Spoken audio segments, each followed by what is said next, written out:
Welcome on in here to Sports Memo Today. I'm your host, Dan Alexander, and happy to be with you on a Tuesday edition, getting you the actionable info you know and love here in 30 minutes or less. Happy to be with you, and we have plenty to get into. You see beside me, I got Moneyline Matt and Dan Kaiser coming on, and we have the Lakers and Nuggets. It is set. Those Western Conference Finals. We got a prop play for you coming from my man Moneyline Matt. We also have a side play he wants to look for in Game 1.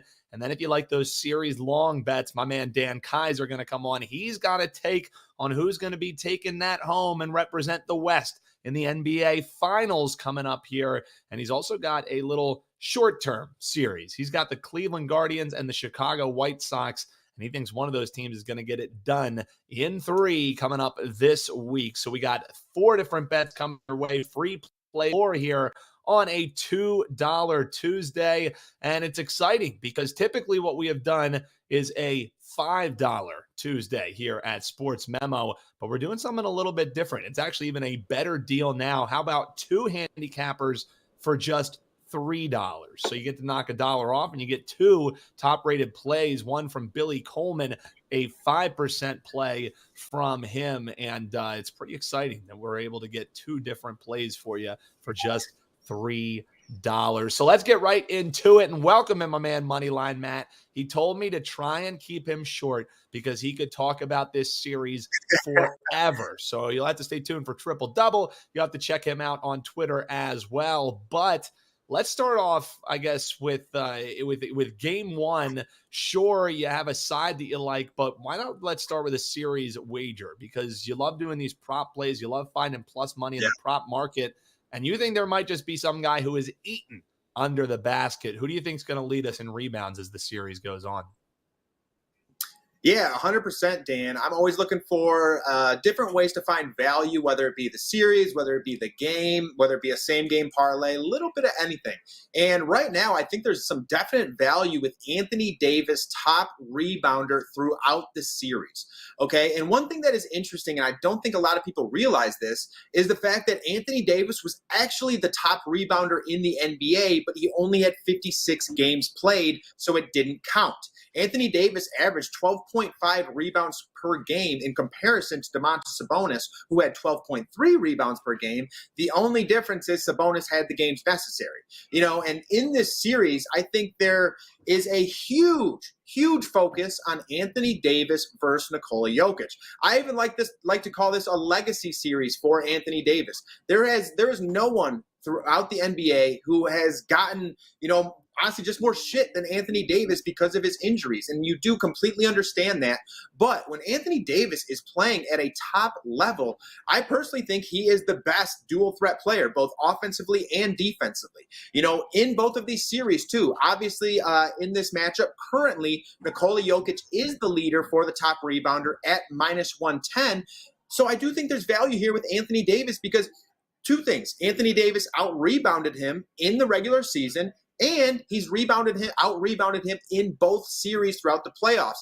And I do understand that the matchups are slightly different. When you take a look at the Memphis Grizzlies, they were running Xavier Tillman, they were running Jaren Jackson Jr., and then you look at the Warriors, they went away from Kevon Looney, but they went away from Kevon Looney due to the dominance of Anthony Davis. And when you compare Nikola Jokic and Anthony Davis together, Jokic is obviously a very good rebounder. He's a very good offensive rebounder, things of that nature. But when you're going against someone like Anthony Davis, who is a big body, he can compete with you down there. He can get his hands up. He's athletic enough to get your shot as it's elevating, things like that. So Anthony Davis offers something that's very unique, I believe, in this series when going against someone like Nikola Jokic. If there is anyone throughout the entire NBA that I believe could limit Nikola Jokic, I do think it's Anthony Davis. And personally, our producer Eric, we were talking about this before the show, I think Anthony Davis is hands down the best defensive player throughout the NBA. Jaren Jackson won the award, yes, but I think a lot of that, again, has to do with Anthony Davis and those games played. There is no one throughout the NBA who can defend that paint and the rim like Anthony Davis. So again, I'll go back to it. This is a legacy series for Anthony Davis. If Anthony Davis can outplay Jokic or even limit him, and the Lakers end up winning, I think Anthony Davis should be the MVP for the conference title. Again, just because of that matchup. And again, there's going to be two big bodies out there. All right, because both teams kind of go off after that, with the Nuggets running Michael Porter Jr. and the Lakers running more so Jared Vanderbilt. So those two are going to be the ones around the rim primarily. And, Anthony Davis has even had a couple 20-rebound game throughout the playoffs so far. So for me, I think this is great value with Anthony Davis, who should be extra motivated coming into this series, and just the fact that Jokic has been back-to-back MVPs and probably should have won it again this year based off the the playoff play compared to Joel Embiid. But, he's got to have some extra motivation. I think he's going to have a little pep in his step in this series and really have something to prove here, because he is the player that is going to make or break this series for me. So for me, it's Anthony Davis for the top rebounder in this series. I have him beating out Nikola Jokic in this spot. Wow, taking down the Joker. Wow, I like the breakdown, though, and I also love that little legacy series, because anytime you can find a little added motivation come playoff time, that might be the ultimate difference maker. And also the price kind of tells you it only plus 125. It's a two-person race. Is it going to be Joker? Is it going to be Davis? And I think, you break it down pretty well there of why not take the plus money on something that you kind of view as kind of like a 50-50 coin flip with it leaning a little bit more towards Davis, right? Yeah, and I'd be shocked if this line doesn't start driving down towards Agreed. more so the even money and beyond. So right now, I think would be the spot to do it, because say Anthony Davis comes out and has a great game one, has 15 rebounds, 20 rebounds, something like that, that price is going to change drastically. So right now would be the time to grab it. Agreed with you. If you're going to grab it now. Anthony Davis, the series rebound leader. That's my man, Moneyline Matt. All right, so you broke down Anthony Davis, why you think he could dominate there. Does that translate over you thinking that the Lakers tonight in game one might just be worth a little sprinkle, because it's looking like they're around 6.5 out there in the marketplace as they're facing off against the Nuggets this evening? How's Moneyline Matt going to be betting it? Yeah, for me, I am definitely taking a look at the Los Angeles Lakers spread here. And, throughout the playoffs as well, it's really shown that if you're willing to take the points, a lot of the times that underdog just wins outright. I'm not sure if that happens here. I just think 6 is a lot of points. This Lakers team is very competitive, and this Lakers team has done a very, very good job at blitzing their opponents in game one. They did it to the Memphis Grizzlies, game one in Memphis. They did it against the Golden State Warriors, game one in Golden State. So, just because this team has so much experience. You look at LeBron James, obviously everything that he's done throughout the playoffs, he's going to be able to get this Laker team ready, no problem. Anthony Davis has a lot of experience in the playoffs. D'Angelo Russell has a little bit. But all in all, I think this is a team that's going to be ready for the moment. And then in addition to that, you heard me talk about Nikola Jokic, okay, and some of the people that he has gone against throughout the playoffs so far. The first series, he went against Rudy Gobert and Karl Anthony Towns, and I understand Rudy Gobert is known as a solid defender, this and that. But all in all, Rudy Gobert is a great shot blocker. He's a great rebounder. He's not someone who handles athleticism very well. So, and that's one thing that Jokic actually has. He's incredibly good at keeping that pivot foot down, going in and out, up and under, a little bit of everything. And that's something that Rudy Gobert really can't handle. I think deep down we all know who Rudy Gobert really is. He's whatever. He's not that good. But then we take a look at the Phoenix Suns series. He's going against DeAndre Ayton and Jock Landale. And that was the softest I've potentially ever seen DeAndre Ayton play in my life. Jock Landale was outplaying him on top of that. So, and when you're going against someone like Jock Landale or Ayton and just not playing that well, you're going to dominate that. So now he's coming in against Anthony Davis. And I think this could be somewhat of a shock factor, because you're going against a certain level of competition. And then all of a sudden, game one, you're up in that competition big time. Anthony Davis, you're not going to be able to bully him to the basket like you were Jock, like you were DeAndre Ayton. When you turn around and do that floater, Anthony Davis is athletic enough to get up and meet that ball at the point. So that's why I kind of like the Lakers and the spread here. I think there's going to be a shock factor in this spot. In addition to that, Jokic backing down Anthony Davis, trying to get to that basket and then passing out of it. The Los Angeles Lakers are one of the best teams throughout the entire NBA at closing out at that three-point line. So when you potentially limit Jokic a little bit, and when I say limit, I'm talking 25 points, like 12 rebounds, 6 assists, okay? You can't really limit this man. But then you're turning to Jamal Murray. Then you're turning to Michael Porter Jr., Aaron Gordon, Kentavious Caldwell-Pope. So then I also think the Lakers will run Jared Vanderbilt on Jamal Murray, which is a very, very difficult matchup for anyone. We saw what happened with Steph Curry and Vanderbilt. And then because of that, you're looking at Aaron Gordon and Michael Porter Jr. in comparison to the Lakers, who have D'Angelo Russell, Austin Reeves, Dennis Schroeder, Rui Hachimura, Lonnie Walker. I love the depth of this Lakers, and I honestly should say I hate this depth because I really don't like the Lakers at all. They're just a good team. You know, they check all the boxes for me. They've got the All-Stars. They've got the depth. They've got the defense. They literally just got everything. So that's why I've told people all series long or all playoffs long, get some exposure on this Lakers championship. I really do believe that. I still believe that because I do believe that Anthony Davis very well could be the kryptonite for Nikola Jokic. So kind of putting this on the line there, I've been a big supporter of Anthony Davis, you know, since he came into the league with the Pelicans, since he came to the Lakers, a little bit of everything, because I truly believe Anthony Davis is the only player throughout the NBA, well, Giannis as well probably, but who can dominate on the offensive end as well as the defensive end.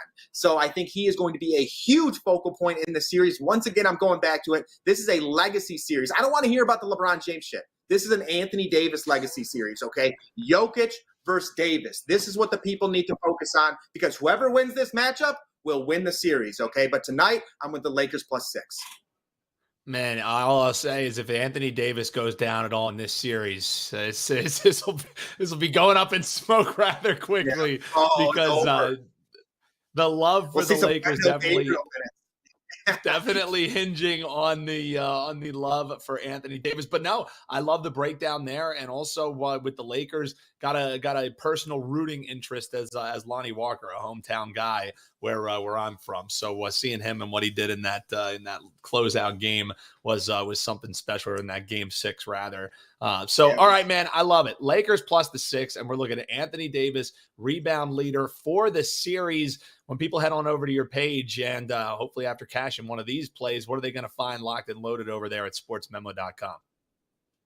Yeah, I've actually got a good amount up right now. I have some series plays on both the Los Angeles Lakers and the Nuggets, and then the Heat and the Celtics. And I will say the Anthony Davis play is one of those. I have 4 plays total. So again, if you're into some futures, some series bets, stuff like that, I do have a good amount going on over there, and I think some really good value. And one last thing I'll say is playoffs, I am second in overall profit throughout the playoffs. I am first last 30 days. I'm first last 7 days.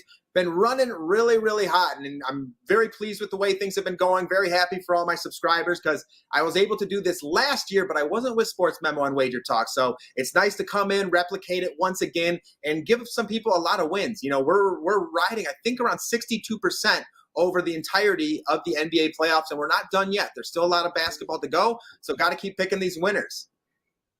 I love it, man. That's my man, Moneyline Matt. Check him out, and make sure you check him over at Twitter as well. See all the great shows that he's on here at Sports Memo TV and guesting elsewhere. And also, you never know when he's going to drop a same-game parlay on your head that'll get you like +10 to 1. So definitely big follow over there. Always love when Matt comes on and breaks it down all over the Lakers. So let's see if we can get something from the other side here. Bring in my man, Dan Kaiser. Always appreciate when Dan comes on because having a fellow Dan on the show, you know he's going to be dropping some great knowledge. So typically I like going with actionable info that can, you know, get cashed a little bit sooner. But since he's just given all the kind of love for the Lakers, I think we got to pivot here, Dan, and start off with this Nuggets and Lakers series. He says Davis might be having the upper hand on the Joker. Is that how you see it? Or as the series price looks, do you think this is Nuggets series to lose? Well, I'll be honest. I'm not a biggest fan of the Lakers as a Moneyline Matt was there in that one. So, yeah, I think this should be a pretty exciting series. But from a personal and from a betting perspective, I hope it's not. I look at this. I like the Nuggets in this series for a couple of reasons. The Nuggets, I look at the Nuggets, they have 3 or 4 guys that you can go to: Jokic, Murray, Porter Jr., Gordon. And I look at this Lakers team, and unlike Matt, I think it's James and Davis. And, they did have guys step up in Reeves and Walker and Hachimura. But, one where those guys all season, you never heard about them all season. They've all had, good games, but can you count on them when the pressure gets even more intense? And I to be honest, I just don't think he can. I think Jokic is a matchup problem for the Lakers, as he is for everyone. And to be honest, I'm not sure. Unlike Matt, I'm not sure the Lakers will play Davis full time on Jokic. Jokic. I don't know if they want Davis away from the basket all that much. I think if he's going to protect the rim, I think they're going to want him in the paint. So I think they'll probably throw somebody else on Jokic, because Jokic loves that screen and roll up top. He loves to be up top, surveying the court, finding that open man. So I'm not sure you're going to see that Davis-Jokic one-on-one matchup for the full game. And I look at another thing: neither team shoots the threes all that much. They were ranked 25th and 26th in the league shooting threes. The Lakers live by the foul on the foul line against the Warriors, but they'll be facing a Nuggets team that's one of the lowest fouling teams in the league. So if the refs, just call it like a normal game, I don't see the Lakers getting a huge advantage at the line in this one throughout the series. If it comes down to that half-court mid-range game, I just like the Nuggets. I like what Jokic can do, passing the ball. He seems to be able, he always seems to make, they always say about James, he makes the right basketball play. And I think Jokic is in that same sense. He always makes the right basketball play. He always seems to make a pass that you don't see you don't see the guy watching on TV that guy's open, and all of a sudden Jokic is passing it to some guy that's wide open that's hitting the open shot. And another kind of a matchup a couple of years ago when these two teams played, I think it was in the bubble. Caldwell Pope was the one that guarded Murray, and now Murray's playing alongside of Murray in this one. So I just think, I don't know, I think Jokic will be the difference. And to be honest, I agree with what Matt said about maybe Davis winning the rebounding battle between them. But Davis doesn't show up every game. He seems to play every other game. And in this matchup, if he's playing every other game, the Lakers don't have a chance. So I like the Nuggets in this series. Yeah, and for what it's worth, even if he gets the rebound crown, the rebound, while looking good on the stat sheet, doesn't always translate to points, which is what you're going to need in this series to get it done. So laying it with the favorite, says Dan Kaiser. So hop below in the comments. Let us know, which way are you leaning? Which way are you betting in this Lakers and Nuggets series? We got 2 breakdowns strong for both sides tonight. For what it's worth, too, Lakers can still cover that 6, and the Nuggets can still win and get Dan even a step closer to cash in this free play for you. You also had another series that you wanted to look at. This one, a 3-game set going between the Cleveland Guardians and the Chicago White Sox. Is it another favorite that you're eyeing in this one, Dan, or are they mispricing the dog here? I don't think you could ever misprice making the White Sox a dog, to be honest. And that's coming from a White Sox fan. I mean, both these teams have gotten off to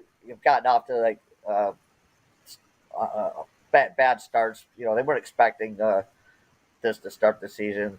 The Sox, though, they changed the manager, got rid of the old GOAT in more ways than one in La Russa, and they thought this would solve all their problems. But again, injuries to the key players, poor pitching, poor roster construction, and we're left with the same old White Sox. And I'm looking at this series. I like the Indians in the series. Basically, I'm looking at the pitching matchups. In Game 1, you got Bieber against Lance Lynn. Lance Lynn's just been dreadful this season for the Sox, and I'd be surprised if he makes it through the whole season for them. Bieber's pitched really well for Cleveland this year. He's 3-1 so far. So just looking at it, if you're doing it on paper, I'd chalk that up to a win. So now I just got to win one of the next 2. Game 2, again, Sox going with Mike Clevenger. He's not been good this season. And the Guardians are going with Battenfield. He's 0-4 this season. So again, you got 2 bad pitchers going against each other. But right now, you got to take Cleveland's offense. They're been a little bit more productive, and they have a better bullpen right now. I know the Sox are supposed to get Hendricks and Hendricks back, but how good is he going to be right off the bat? Dealing with all the chemo he had before the season started. So you got to give the edge right there to Cleveland. So let's say that's a toss up, either or. But I'd like Cleveland actually to win the first two games. And then the last matchup, this is the one you look on paper and say, oh, this is where the Indians would have to win the first two because you got Dylan Cease going for the White Sox. But outside of his last start where he looked really well, he's been terrible this season, and he's been knocked around a lot. And so Logan Allen will go for the Indians. He's pitched decent for them this season, so I think that game's a toss-up. And I'm just looking – so if I got two toss-up games, the Indians are the better offensive team. And I think more importantly, they're the more sound baseball team. They're more fundamentally sound. They have a better roster of players that play real positions, unlike the Sox, who like to throw a lot of DHs out in the outfield. So, yeah, I think – and last year, the Indians put the Sox away to close out the season, and here's a perfect chance for them to step on the White Sox neck early in the season and put more distance between them. I just like the Indians. Until the Sox can start winning series. They've only won 2 series out of 13 this season. Until they show me consistently that they can win 2 out of 3 games against the same team, I just have to stay off them. So I like the Indians in this one. Cleveland laying the price against Dan Kaiser's White Sox, betting with the head, not the heart there. Dan, when people head on over to your page, sm.buzz/DK, what kind of premium plays are they going to see locked and loaded? Yeah, I got a baseball up right now. I'm going to sit out this first NBA game and just to see how it flows. I would lean a little bit to taking the points in it, but I'm just not right now. I'm just not strong enough to put that up as a premium play, and then I'll be hitting the hockey again once those games start up again. So baseball and hockey, and after game ones in the NBA, you'll see some NBA plays coming up also. He's Dan Kaiser. A great time to hop on and get 11 days for the price of 7. No code needed. That's our lucky 7-11 promo going. And over at sportsmemo.com, also check out the deals page. See where else you can save cash while making cash. One of the ways is our new 2 for $3 here on $2 Tuesdays. You can either buy the plays individually from R&R Totals. He's got a 5%er. And Billy Coleman, new here to Sports Memo after a decade with North Coast Community Line. He's here with us, and he's our $2 Tuesday handicapper. So why pay 4 when you can just pay 3, 2 5% plays that you can get for just $3? That's our new price to thank you here watching Sports Memo Today. Check all the great handicappers out at sportsmemo.com. And that does it for a Tuesday edition. You got some series plays, you got some game 1 plays. So you're ready and locked and loaded until we chat next show, which will be Thursday here on Sports Memo Today. So until then, best of luck. Big thanks to Moneyline Matt. Big thanks to Dan Kaiser. Make sure you come back Thursday when I'm joined with Nick Parsons of the Insiders Room and Matt Joseph's Mid-Major Matt. Big thanks to Eric doing a terrific job behind the scenes as well. Until Thursday, best of luck. I'm your host, Dan Alexander, and we'll see you back here on SMT.